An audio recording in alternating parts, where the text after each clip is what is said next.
आज डेविड गया पे बात करेंगे। डेविड गया के डिपार्चर पे बात करेंगे।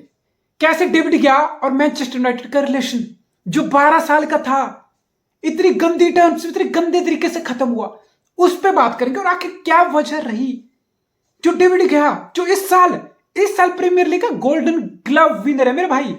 यही टेन हैग एक महीना पहले डेविड गया को ओल्ड ट्रैफर्ड में फुल स्टेडियम में गोल्डन ग्लव दे रहा था भाई, शाबाशी दे रहा था। आखिर इतना कुछ कैसे बदल गया और क्यों फुटबॉल आज बदल चुका है जिसमें डेविड गया जैसे कीपर की जगह बहुत कम है, उस पर भी बात करूंगा।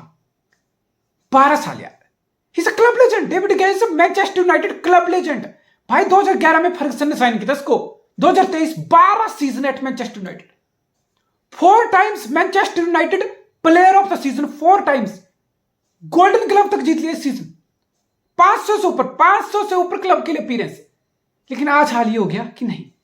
तुम समझ रहे हो कितने गंदे। एक तो था कि आपकी डील खत्म होगी, क्लब ने आपको नई डील ऑफर नहीं की और ठीक है जी, आप अपने रास्ते, क्लब अपने रास्ते, टाटा बाय बाय फेयरवेल हो गया। ठीक है, एक तो ये तरीका होता है, वो जेंटल तरीका होता है। ठीक है, it's business, it's practicality, it's business. But just imagine club आपको रखना चाह रहा है 2 महीने पहले तक, 3-4 महीने तक पहले तक क्लब इंटरेस्टेड है। क्लब आपसे एक्सटेंशन की टॉक कर रहा है, नए कॉन्ट्रैक्ट को लेकर, रिन्यूअल को लेकर क्लब से आपकी बात चल रही है। क्लब ने आपको नया कॉन्ट्रैक्ट भी ऑफर कर दिया, आपने वो कॉन्ट्रैक्ट साइन भी कर लिया, सैलरी वैलरी सब टर्म डिस्कस भी होगी। लेकिन जब क्लब को वो कॉन्ट्रैक्ट फाइनलाइज करने की बारी आई ना, तो क्लब खुद के जो कॉन्ट्रैक्ट ऑफर किया था प्लेयर से, जो साइन कराया था, क्लब खुद ही उस चीज से बैकआउट कर गया। दिस सोच कि मैनचेस्टर यूनाइटेड किस तरीके से रन किया जाता है। ये बहुत एक छोटा सा और एक वन ऑफ द एग्जांपल है कि आप समझ सकते हो कि मैनचेस्टर यूनाइटेड में कितनी रोटन सड़ चुकी हैं चीजें अंदर से। बिकॉज मैं कोई यूथ अकेडमी के प्लेयर की बात नहीं कर रहा कि वो 1-2 साल आया, उसका हैंडलिंग अच्छे से नहीं हुई, कोई प्लेयर आज ठीक है चले गया। भाई 12 साल कोई प्लेयर, इट्स लाइक कि बंदे ने अपना 20 साल का आया था, 12 साल यानी कि पूरा प्राइम पीक ईयर सब कुछ आपके लिए दे दिया उसने। फिर इस टाइप की treatment, it feel bad. And to be honest, David गया भी फेयरवेल कुछ बोला ही नहीं है। देयर विल बी टाइम्स जब डेविड गया मीडिया के सामने जाएगा, लिटरली वो अपनी साइड ऑफ स्टोरी रखेगा ना, इट वॉन्ट लुक गुड। वो उसको क्लब से प्यार है, फैंस है, वो सब है, लेकिन जो मैनेजमेंट ने उसके साथ किया होगा इट वॉन्ट फील गुड। अब मैं ये नहीं बोल रहा, मैं यहां ये बिल्कुल नहीं बोल रहा कि यूनाइटेड को टेन हैग को इज्जत बख्शनी चाहिए थी, मतलब एक्सटेंशन देनी चाहिए। नहीं भाई नहीं, इमोशन अपनी तरफ है, बिजनेस अपनी तरफ है, फ्यूचर विजन प्रोजेक्ट वो सब अपनी तरफ है। लेकिन मेरे बोलने का मतलब कि इस चीज को आप यूनाइटेड फैन या नहीं हो या नहीं, आप इस चीज को एग्री करोगे कि ये सिचुएशन और अच्छे तरीके से डेल्ट की जा सकती, और अच्छे तरीके से, अगर तुम एक्सटेंशन देनी ही नहीं थी, और अच्छे तरीके से क्लैरिटी के साथ चीजों को डील किया जा सकता था। आप इस चीज से बिल्कुल मना नहीं करोगे। लेकिन फुटबॉल बदल चुका है, ये फुटबॉल बदल चुका है। और ये टेन हैग को अब ये चीज समझ आ गई जो उसको स्टार्ट ऑफ द सीजन समझ नहीं आई थी। देखो आज अगर आपको बिल्ड फ्रॉम द बैक खेलना है ना, जो टेन हैग का सिस्टम है, जो टेन हैग का आयाक्स में सिस्टम है, जो सिस्टम टेन हैग अल्टीमेटली यूनाइटेड में भी लेके आना चाहता है और नहीं आ पाया पहले सीजन में, because of the players, because of the keeper. देखो टेन हैग वाला system just like Mikel Arteta, just like Jurgen Klopp, just like Pep Guardiola, build from the back, play from the back. जहां अपने keeper को, जहां आप अपने keeper को buildup में इन्वॉल्व कराते हो, जहां आप अपने कीपर की फीट की एबिलिटी पर ट्रस्ट करते हो, उसको भी एक बिल्डअप में सेंटर बैक की तरह ट्रीट करते हो। देखो फुटबॉल में होता क्या, जो भी बिल्डअप वाली टीम है वो क्या करती है। देखो फुटबॉल होता है 11 वर्सेस 11 प्लेयर का गेम है, जिसमें एक कीपर है और 10 लोगों की फॉर्मेशन है। कोई भी फॉर्मेशन हो, 10 ही लोगों की फॉर्मेशन है ना, चाहे 4-3-3 हो, चाहे 3-4-3 हो, चाहे 3-5-2 हो या 4-4-2 हो, जो मर्जी फॉर्मेशन हो, it's 10 player on the pitch, keeper एक साइड दूसरी साइड। ठीक है, 10 प्लेयर की फॉर्मेशन होती है। जस्ट इमेजिन आपके 10 प्लेयर की फॉर्मेशन है, दूसरी इमेजिन क्या होता है ना। अब जस्ट इमेजिन आपके पास बॉल है, आपके पास बॉल है और अपोनेंट आपको प्रेस करने आ रहा है किसी भी शेप में, कुछ भी मार्क करके खड़ा हुआ है, 4-4-2, 3-4-2, 4-3-3, कुछ भी 3-5-2, किसी भी शेप में अपोनेंट खड़ा हुआ है। जस्ट इमेजिन अपोनेंट 4-3-3 में मार्क कर रहा है तुम्हारे प्लेयर को और तुम्हारे कीपर के पास बॉल है।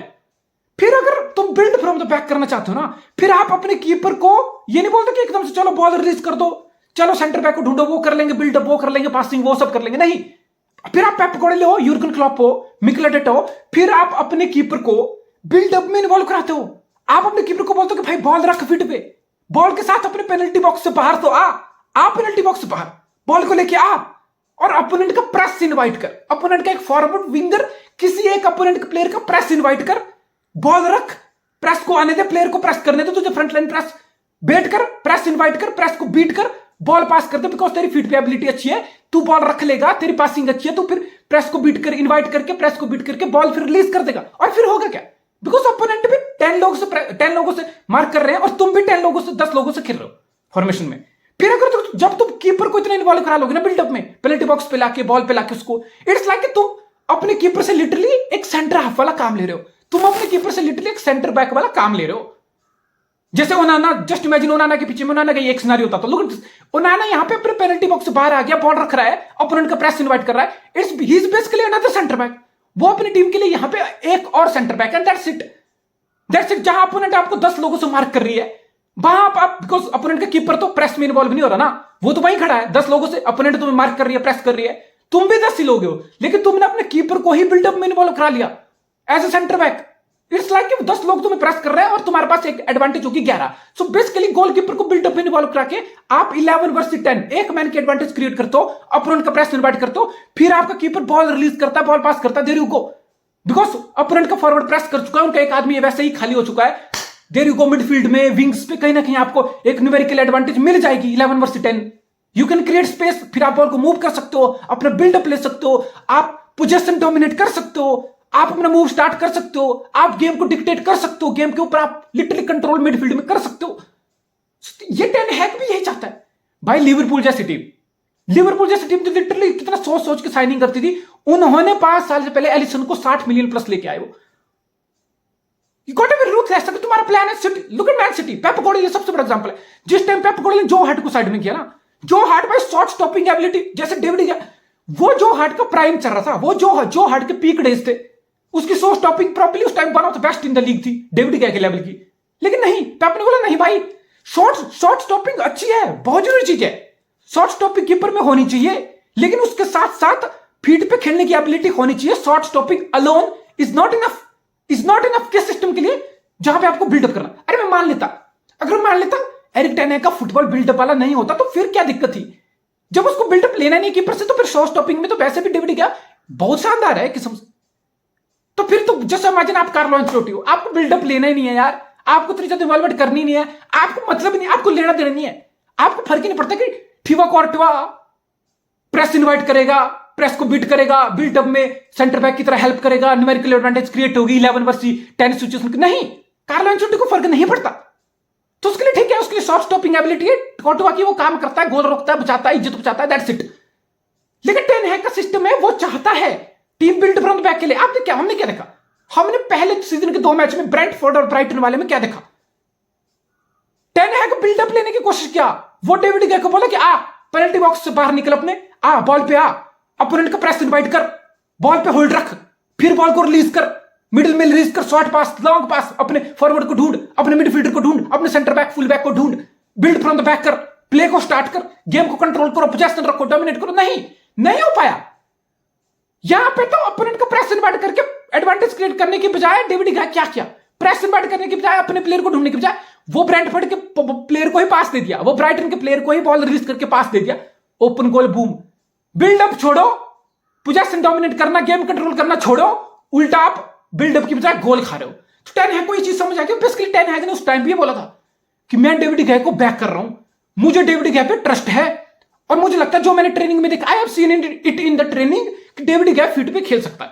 तो बेसिकली आप बोल सकते हो कि यहां पे एरर ऑफ जजमेंट टेन हैग से हो गया, बिकॉज एक तरफ तो उसने मैग्वायर जो क्लब का कैप्टन था, लिटरली उसको साइड में कर दिया, उसको इट्स लाइक टेन हैग आया और वो रूथलेस दिखा, उसने क्लब के कैप्टन को मैग्वायर को साइड कर दिया कि बने भाई तुम्हारे पास का नहीं है, अगर मुझे टॉप 4 के लिए सब कंप्लीट करना है बेटा तुमसे नहीं हो पाएगा, तुम साइड में जाओ, तुम क्लब कैप्टन हो, तुम वर्ल्ड के मोस्ट एक्सपेंसिव सेंटर बैक हो, डिफेंडर हो, I don't give a shit, मुझे तुम मेरे टीम के नहीं हो। यानी कि टेन हैग भी रूथलेस रहा आते ही। फिर उसने जिस तरीके से क्लब लेजेंड, मैनचेस्टर यूनाइटेड का सबसे बड़ा लेजेंड रोनाल्डो, जिस रोनाल्डो ने बकचोदी की, मतलब रोनाल्डो तक उसने साइड में कर दिया। यानी कि टेन हैग ने गट्स दिखाए, सिंपली टेन हैग ने टट्टे बड़े बड़े दिखाए, उसने दिखाया कि मेरी अथॉरिटी है टीम पे, मेरा कंट्रोल है टीम पे, मेरी डिसीजन मेकिंग की इन्फ्लुएंस, मेरा पावर है टीम पे। बट कहीं ना कहीं मुझे लगता है डेविड गया वो रीड नहीं कर पाया। जब टेन हैग ने ब्रेंटफोर्ड वाले गेम के बाद बोलते कि नहीं मुझे ट्रस्ट है इस बंदे पे, मुझे ट्रस्ट है कि डेविड गया can play from the back, I have seen it in the training, I back my keeper. But वो दिखा आगे जाते सीजन में, सेविया वाले गेम हो, फिर चाहे वो सिटी वाले गेम हो, बहुत सारी गेम हो, एक स्टैट है कि द मोस्ट एरर भाई गोलकीपर लीडिंग टू अ गोल, सबसे ज्यादा एरर किए गोलकीपर ने, जिसकी वजह से गोल हुए वो है डेविड गया पूरी टॉप 5 लीग में। यही से पता चल गया कि नहीं। और फिर ये दिखा, फिर ब्रेंटफोर्ड ब्राइटन के गेम के बाद क्या दिखा डेविड गया को एट 10 है को लिटरली समझ आ गई चीज। उसके बाद लिटरली सीजन के पहले 2 मैच हारने के बाद टेन हैग ने वो बिल्डअप सब कुछ सैक्रिफाइस कर दिया उसने। इट्स लाइक उसने मान लिया कि नहीं भाई बिल्डअप छोड़ो, पोजेशन कंट्रोल करना, ये सब गेम डिक्टेट करना मिडफील्ड में, ये सब मेरे बस का नहीं है, हमारी टीम कीपर के बस का नहीं है, लॉन्ग बॉल खेलो। फिर क्या हो, डेविड गया लॉन्ग बॉल खेलने लग गया। भाई की इतनी लॉन्ग बॉल में भी एबिलिटी नहीं है कि वो रैशफोर्ड को ढूंढ पाता, रैशफोर्ड को प्ले ऑन कर पाता। एक होता ना कि जैसे एलिसन है, एडरसन है, लॉन्ग बॉल खेल ली, हैलांड को प्ले कर दिया, मोहम्मद सलाह को प्ले ऑन कर दिया, समझ लो तुम। एक लॉन्ग रेंज में लॉन्ग पास में भी एक एक्यूरेसी नहीं, उस बंदे की शॉर्ट पास में एक्यूरेसी नहीं, लॉन्ग पास में एक्यूरेसी नहीं, बिल्डअप फकड़अप।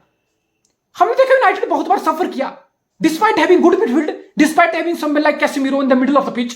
आप गेम को कंट्रोल नहीं कर पाए, आप पोजेशन डोमिनेट नहीं कर पाए, आप बिल्ड फ्रॉम द बैक नहीं कर पाए। डिस्पाइट लिसांड्रो मार्टिनेज एक अच्छा सेंटर बैक है बिल्डअप के लिए, इसलिए आप टेन हैग उसको लेके आया था। सो इट्स लाइक टेन हैग को अब समझ आ गई भाई बहुत हो गया। बेसिकली ये चीज यूनाइटेड को समझ आ जानी चाहिए थी 1-2 साल पहले। अगर एक होता ना आप एक्सपेक्टेड एक्सजी, जो आप मानते हो ना एक्सजी की एक स्टैट होती है, हालांकि मैं उसको ज्यादा रेट नहीं करता। एक्सजी की मतलब एक हर गेम की एक स्टैट निकलती है कि आप कितने क्लियर कट चांस क्रिएट किए और उससे आपको कितने चांस आपको स्कोर करने चाहिए थे, मतलब कितने गोल आपसे इस मैच में एक्सपेक्टेड थे। जस्ट इमेजिन कई बार एक्सपेक्टेड एक्सजी 2 होता है किसी टीम का, लेकिन उसके गोल 4 होते हैं, यानी कि उसने बहुत क्लिनिकलिटी दिखाई, बहुत अच्छी फिनिशिंग दिखाई, 4 गोल कर दिए। किसी बार किसी मैच में कोई टीम बहुत ज्यादा चांस क्रिएट करती है अच्छे, यानी कि यह इन चांसेस को देख के लगता है एक्सपेक्टेड एक्सजी नहीं यार ये इतना अच्छा चांस था कि तुम्हें स्कोर करना चाहिए था, यानी कि तुम्हारी एक्सपेक्टेड एक्सजी 4 है, लेकिन तुम्हारी फिनिशिंग शिट थी, तुम टैप इन मिस करके कुछ करके सिंपल चांस, तुमने गोल एक ही किया, एक्सजी तुम्हारी 4 थी। एक तो होता है एक्सपेक्टेड एक्सजी, एक गोलकीपर के किस्म होता है कि गोल प्रिवेंटेड, यानी कि आप गोलकीपर हो, आप शॉट फेस कर रहे हो और शॉट की क्वालिटी इतनी अच्छी है कि ये तो गोल है, यानी कि ये एक्सपेक्टेड गोल था, लेकिन गोलकीपर ने इसको जैसे तैसे करके गोल रोक लिया, यानी कि गोल प्रिवेंटेड। गोलकीपर की एक स्टैट होती है गोल प्रिवेंटेड, आपने अपनी टीम के लिए कितने गोल बचाए। तो डेविड गया जो 2017-18 का सीजन था ना, it was best season by any keeper in the Premier League history आज तक। लिटरली उस बंदे ने 14 गोल उस सीजन प्रिवेंट किए, गोल प्रिवेंटेड 14, यानी कि उसने लिटरली 14 गोल अपने दम पे डेविड गया ने यूनाइटेड के लिए सेव किए। लेकिन आप इस स्टैट को ध्यान से देखो, जैसे ही 19-20 का सीजन, 20-21-22 फिर भी ठीक, इस सीजन देखो, इस सीजन गोल प्रिवेंशन एक्सजी देखो डेविड गया का -0.55, यानी कि एक बंदे ने एक गोल तक प्रिवेंट नहीं किया टीम का, उल्टा जो गोल नहीं होना था वो भी दिया। तो इट्स लाइक फिर आप लोगों को गोल्डन ग्लव मिला। इट्स लाइक वही गोल्डन ग्लव जो होता ना, दैट्स मोर लाइक डिफेंडर, मुझे लगता है वो मोर लाइक डिफेंडर। जैसे डिफेंस आपका कितना अच्छा है, आपका सेंटर बैक कितने शानदार है बॉल पे, आपके सेंटर बैक कितने कम आपको शॉट फेस करने दे रहे हैं, आपके centre back it's like centre back कितना आपका defence in as a whole कितना आपके गोलकीपर को प्रिवेंट कर रहा है, जितना वो प्रिवेंट कर रहा है उतनी क्लीन शीट आपके आएंगे। मतलब जितना आपका डिफेंस अच्छा करेगा ना, गोलकीपर आपको उतना अच्छा दिखेगा, उसको उतनी ज्यादा क्लीन शीट होगी। बेसिकली गोलकीपर को जज करने का तरीका ही यही है, प्रिवेंटेड एक्सजी, प्रिवेंटेड गोल्स, आपने कितने गोल बचाए, ये सेव परसेंटेज बोल लो। बेसिकली गोल्डन ग्लव का क्राइटेरिया ऐसा ही होना चाहिए, सेव परसेंटेज और प्रिवेंटेड एक्सजी को मिक्स करके क्राइटेरिया होना चाहिए। सेव परसेंटेज यानी कि आप 20 शॉट फेस कर रहे हो, कोई कीपर होगा, जस्ट इमेजिन आप 20वें नंबर की टीम के कीपर हो, तो आप बेसिकली 100 शॉट फेस कर लोगे पूरी लीग में। अगर आप सिटी के कीपर हो, हो सकता है आप 50 भी फेस ना करो, इसलिए शॉट परसेंटेज निकाली जाए। शॉट परसेंटेज में जो सबसे ज्यादा जिसकी हाई होगी और जिसका प्रिवेंटेड एक्सजी हाई होगा गोल का, उसको गोल्डन ग्लव दिया जाए। Clean sheet is more like, clean sheet ऐसा है जिसमें होल्डिंग मिडफील्डर का बहुत रोल है, वो सेंटर बैक को प्रोटेक्ट कर रहा है, फिर अगर सेंटर बैक के पास डिफेंडिंग इन बॉक्स आ रही है जो मर्जी है, वो अपने गोलकीपर को प्रिवेंट करे। इट्स लाइक जो क्लीन शीट होती है ना, एज अ टीम की वो होती है, उसमें उतना नाम गोलकीपर का जाता है कि क्लीन शीट ये वो, इसलिए डेविड का despite winning golden glove side हो गया क्लब से। और टेन है कोई चीज समझ आ गई कि नहीं भाई नहीं, अब हमें एक ऑफेंसिव कीपर चाहिए, अब मुझे बिल्डअप वाला कीपर चाहिए, बहुत हो गया, अब मुझे बिल्ड फ्रॉम द बैक करना है, अब मुझे गेम में कंट्रोल लेकर आना है, मुझे ऐसा क्यों खेलना है, जब मेरा फुटबॉल बिल्डअप वाला, मुझे ऐसा कीपर क्यों चाहिए, और ऐसे कीपर के साथ मुझे क्यों कंटिन्यू करना है जिसकी शॉर्ट पास लॉन्ग पास एबिलिटी नहीं हो। फिर वही है कि आप लॉन्ग बॉल मार लो, उम्मीद कर लो आपके प्लेयर सेकंड बॉल जीत जाए, पोजेशन रीगेन हो जाए, एल्स फिर बॉल के लिए फाइट करते रहो, डुअल के लिए फाइट करते रहो। कहां कंट्रोल आएगा गेम में, कहां पोजेशन में कंट्रोल आएगा, कहां तुम गेम को डिक्टेट करोगे, कहां तुम मिडफील्ड में गेम को कंट्रोल करोगे, नहीं होगा। तो इट्स लाइक गोलकीपर से ही भाई तुम्हारा मूव स्टार्ट होता है। वो एक कहावत है ना कि गोलकीपर मेरा पहला फॉरवर्ड है टीम का, और डिफेंडर मेरा लास्ट क्या अटैक करें, जो मर्जी है, मतलब समझ लो तुम्हें, तुम्हारा मूव ही गोलकीपर से स्टार्ट होगा और ये फुटबॉल बदल चुका है। इट्स लाइक कि तुम्हें भी रूथलेस होना पड़ेगा, और इट्स गुड कि टेन हैग फाइनली इस चीज को रियलाइज कर चुका है। और मुझे लगता है एंड्रे ओनाना के आने से, जो मैंने एक डेडिकेटेड वीडियो बनाया, मुझे लगता है मैनचेस्टर यूनाइटेड का खेलने का तरीका बदलने वाला है, for the good, for the excellence.